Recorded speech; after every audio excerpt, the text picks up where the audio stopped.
इच्छा करके एक समय श्री भूतनाथ भगवान भोलेनाथ माता पार्वती के साथ मृत्युलोक में पधारे। भ्रमण करते करते दोनों विदर्भ देशांतर्गत अमरावती नाम की अति रमणीक नगरी में पहुँचे। यह नगरी सब प्रकार के सुख से परिपूर्ण थी। उसमें वहाँ के महाराज द्वारा बनवाया हुआ अति रमणीक शिव जी का मंदिर भी था। भगवान शंकर भगवती पार्वती के साथ उस मंदिर में निवास करने लगे। एक दिन समय भगवान भोलेनाथ को प्रसन्न देख माता पार्वती ने चौसर खेलने की इच्छा व्यक्त की।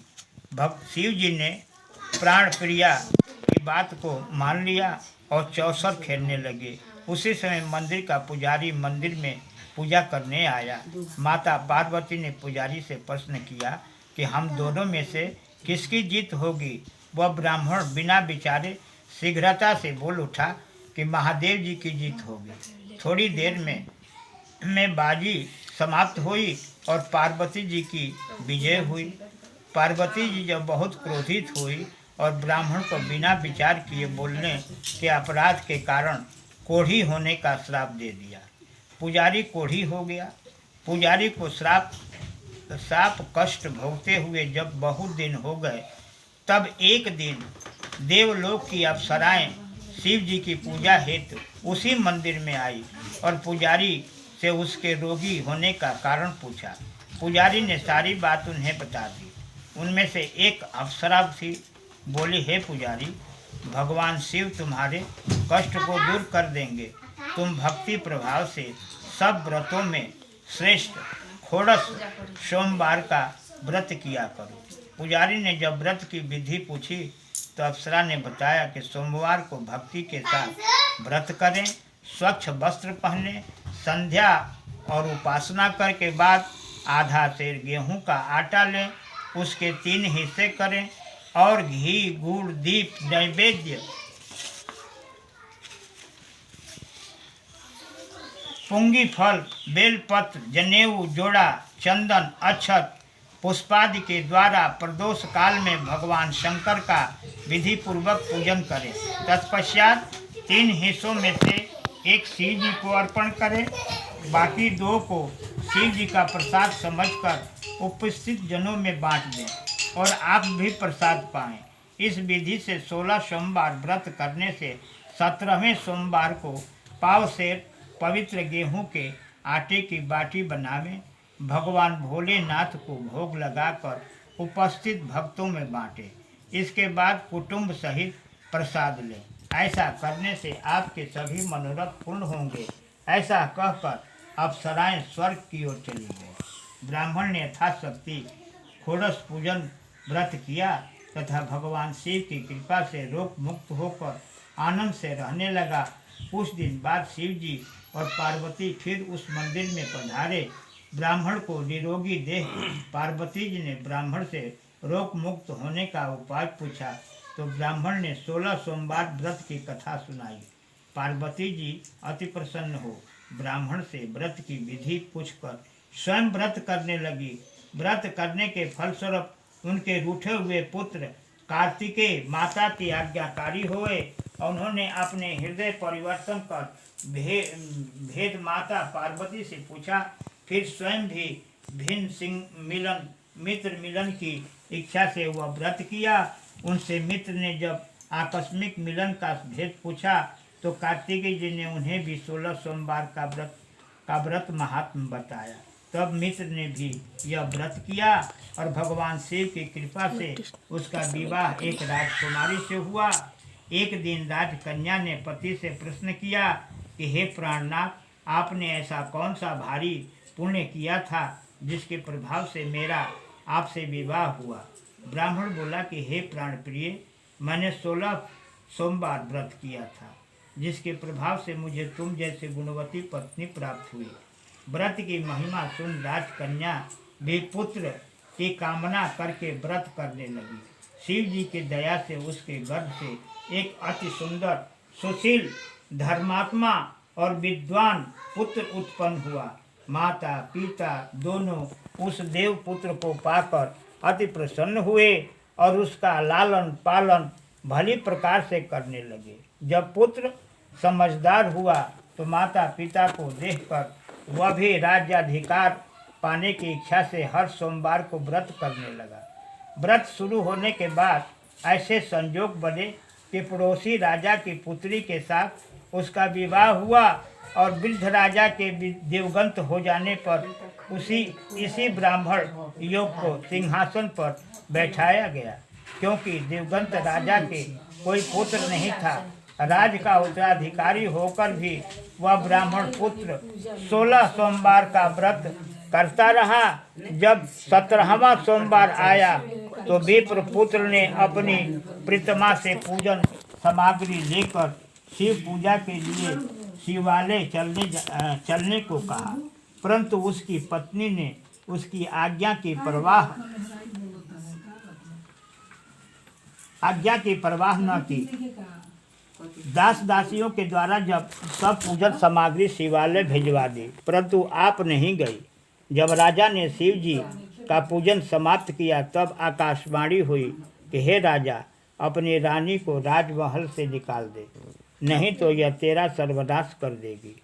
आकाशवाणी सुनकर राजा के आश्चर्य का ठिकाना नहीं रहा। न चाहते हुए भी राजा ने अपनी पत्नी को राजमहल से निकाल दिया। रानी दुखी हृदय से भाग्य को कोसती हुई नगर के बाहर चली गई।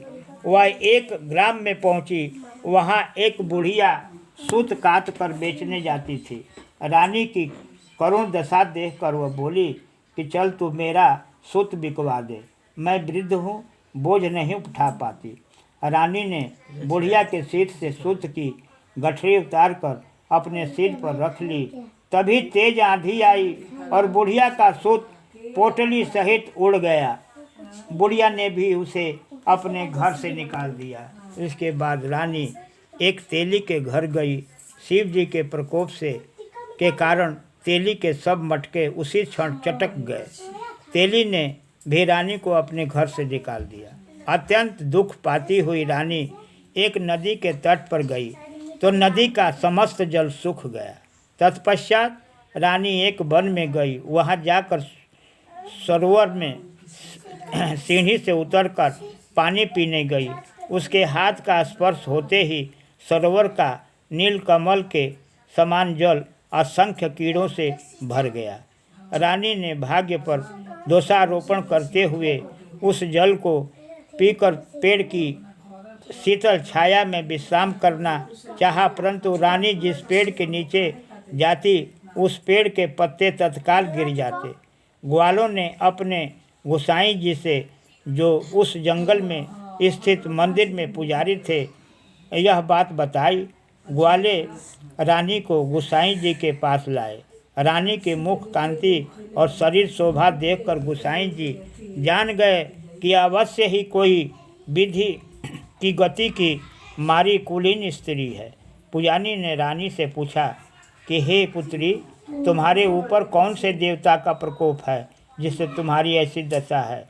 पुजारी की बात सुनकर रानी ने शिव जी महाराज के पूजन का बहिष्कार करने की बात बताई तो पुजारी शिव जी की महाराज की अनेक प्रकार से स्तुति करते हुए रानी से बोले कि हे पुत्री, तो सब मनोरथ पूर्ण करने वाले 16 सोमवार व्रत को कर, उसके प्रभाव से अपने कष्टों से मुक्त हो सकोगी।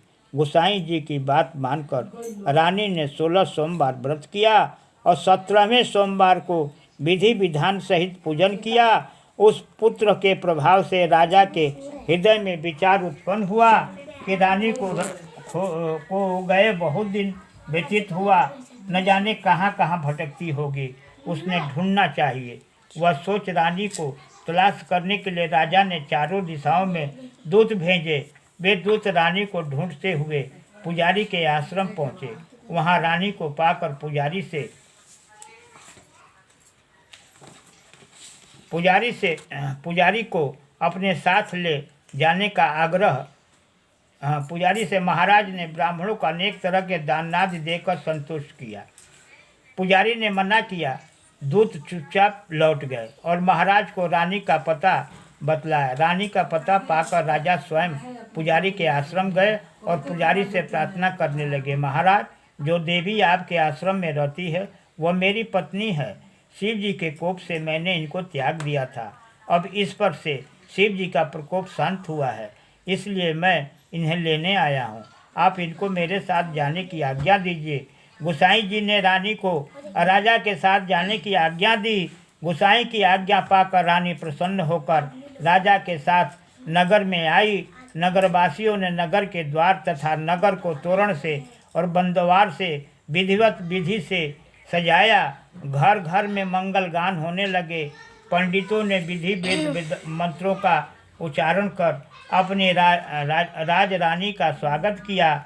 ऐसी अवस्था में रानी ने पुनः अपने राजधानी में प्रवेश किया। महाराज ने ब्राह्मणों को अनेक तरह से दान आदि देकर संतुष्ट किया। इस प्रकार शिव जी की कृपा से अनेक सुखों को भोगने के पश्चात दोनों शिवपुरी को पधारे। जो मनुष्य मनसा वाचा कर्मणा भक्ति सहित 16 सोमवार का व्रत एवं पूजन इत्यादि विधि विधिवत करता है, वह इस लोक में समस्त सुखों को भोगकर अंत में शिव धाम को प्राप्त होता है। यह व्रत सब मनोरथ को पूर्ण करने वाला है। इति श्री 16 सोमवार व्रत कथा समाप्त। एक बार